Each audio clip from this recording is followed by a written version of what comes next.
मैं समझाना और समझाना तेन समझाना क्या बंदा हाली तो मैं शुरू होया तेरे नाल सब ने मरना है सब ने अल्लाह को जान देनी है तू कल्ले ने नहीं देनी हैगी।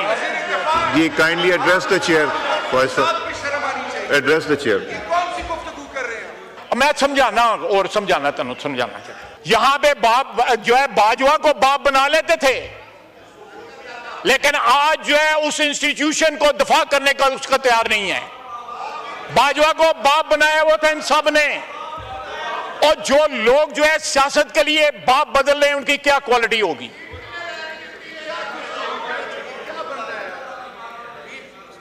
क्या बंदा है हाली तो मैं शुरू होया तेरे नाल सब ने मरना है सब ने अल्लाह को जान देनी है तू कल्ले ने नहीं देनी हैगी। जी kindly address the chair address the chair. कौन सी गुफ्तगू कर रहे हैं आपने मुल्क को छोड़ना है मुल्क को छोड़ना है ये कौन सी गुफ्तगू है मैं आपको शर्म आनी चाहिए। जनाब स्पीकर जी ये इनके अकाउंट से पीटीआई के ऑफिशियल अकाउंट से ये ट्वीट हुआ है। बलूचिस्तान में दहशतगर्दों ने तमाम मगवी औरतों को 12 घंटे पहले ही छोड़ दिया था। ये देखें ये किसके बिहाफ पे बात कर रहे हैं। ये दहशतगर्द इनका ये अकाउंट का जो है ये कॉपी है। उसके बाद है उसका दूसरा जो है वो फिक्रा जो है ये एकदम कंपैरिजन जो है अपने सेल्फ इंटरेस्ट पे आ गए। पंजाब में 70 साल डॉक्टर यास्मीन राशिद 22 माह से जेल में कैद है। 22 माह से ये एक ही ट्वीट के अंदर जो है ये 2 मसले उठाए हुए हैं। इससे इनकी कमिटमेंट और सिंसेरिटी जो है वो अयां होती है कि ये क्या चीज है। मैं कहानियां फिर बयान करूंगा लंबी बात हो जाएगी मामला तल्ख हो जाएगा माहौल जो है वो जो है विशिएट हो जाएगा। लेकिन जनाब स्पीकर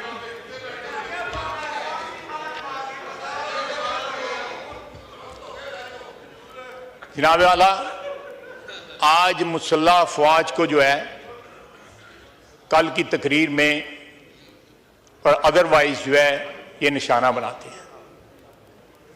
जब मुसल्लह अफवाज का सरबराह जो है वो आइन एब्रोगेट करे मुल्क में मार्शल लगाए तो ये उसके साथी बन जाते हैं। आपको याद होगा एक रेफरेंडम करवाया था जनरल मुशर्रफ में। इमरान खान साहब किसके साथ खड़े थे उस रेफरेंडम के अंदर? इमरान खान जनरल मुशर्रफ के साथ खड़ा था उस रेफरेंडम के अंदर जो है ये और मैंने तो माफी मांगी हुई है ना। मैं तो माजरत करता हूं और करता रहूंगा। जी उसी भी तो करो ना आप भी तो करें ना माजरत। कोई माजी के झरोखों में जाके देखें कि आपका क्या किरदार था आपके लीडर का क्या किरदार था जब उसी जनरल बाजवा के पांव पकड़े कि मैं सारी उम्र की तुम्हें एक्सटेंशन देता हूं मुझे दोबारा इख्तिदार दे दो। जनाब असद कैसर साहब आप इस चेयर पे बैठे थे उस रात क्या हुआ था? सूरी साहब उस चेयर पे बैठे थे उस रात क्या हुआ था? एक आधे घंटे के अंदर आपने क्या वारदात की थी आप खुद बताइएगा जब आपकी तकरीर की बारी आएगी।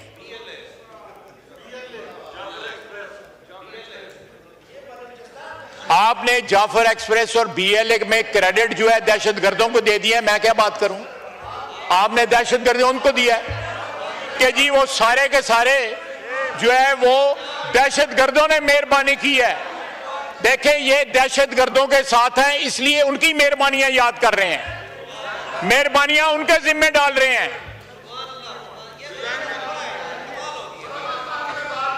जनाब स्पीकर लीडर ऑफ अपोजिशन ने कहा कि 1.25 साल में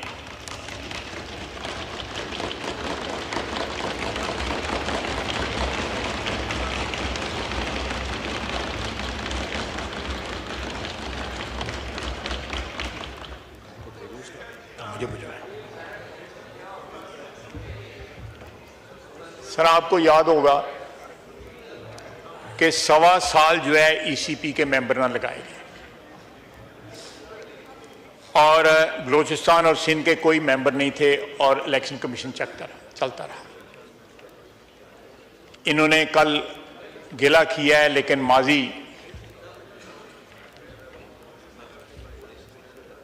माजी को भूल जाते हैं, माजी को डिलीट कर देते हैं, सिलेक्टिव एमनीजिया हो जाता है इनको, और याद नहीं रहता कि हम जब हुक्मरान थे, यानी पीटीआई जब हुक्मरान थी, या जिन जिन हुक्मरानों के साथ इन्होंने वक्त गुजारा हुआ है, जब उनके साथ थे तो क्या क्या वारदात हुई। जनाब स्पीकर, ओजड़ी कैंप और महमूदुर-रहमान कमीशन रिपोर्ट की बात की। ओजड़ी कैंप और महमूदुर-रहमान कमीशन की बात जो है, जब ये लोग इक़्तिदार में थे उनको याद क्यों ना आया? आज अपोजिशन में है तो इनको याद आ रहा है। लीडर ऑफ अपोजिशन ने तो सरकारी बेंचों के ऊपर जो है एक उम्र गुजारी है, उन्होंने, उनके वालिद ने, उसके बाद उनके दादा ने। ये सारी ट्रेजेडीज जो हैं उनको उस वक्त याद ना आई, आज अपोजिशन के बेंचों पे बैठ के याद आ गई। उसके बाद आईपीपीज़ की बात की। जनरल मुशर्रफ के वक्त सबसे ज्यादा आईपीपीज़ जो है जनरल मुशर्रफ के वक्त लगे। इसकी इब्तदा 90 की दहाई में हुई, लेकिन सबसे ज्यादा आईपीपीज़ जो है जनरल मुशर्रफ के वक्त लगे। उस वक्त वजीर थे, उस वक्त इनको ना पता लगा कि मुल्क में जो कुछ हो रहा है मुल्क में वो गलत हो रहा है। अब ये जाफर एक्सप्रेस की इन्होंने बात की है, इनके इस्लामाबाद के पीटीआई के ऑफिशियल अकाउंट से लगा हुआ है कि 100 बंदे जो है वो शहीद हुए हैं और ये रमालियों को जो है दहशतगर्दों ने खुद छोड़ा हुआ है। ये उनके, मुझे अभी दिखाया गया है, ये अभी इनको जियो ने आपको कोट किया हुआ है। ये लोग जो है इनका क्या स्टैंड है, क्या शनाख्त है, क्या वफादारी का महवर क्या है, इनको खुद नहीं पता। सुबह कुछ बोलते हैं, शाम को कुछ बोलते हैं। पाकिस्तानियों में पूछ लेता हूं, ताना वो दो जो मार्शल की पैदावार है, जिनकी पनीरी मार्शल आलम में लगे 58 के मार्शल आलम में, वो ताना देते हैं, वो ताना देते हैं। अयूब खान कौन था? अयूब खान को मेरा रिश्तेदार नहीं था, अयूब खान आपका रिश्तेदार था। जो है मुशर्रफ आपका रिश्तेदार था, बाजवा आपका बाप था, बाजवा आपका बाप था, और माफी मांगी है, बाजवे से माफी मांगी है।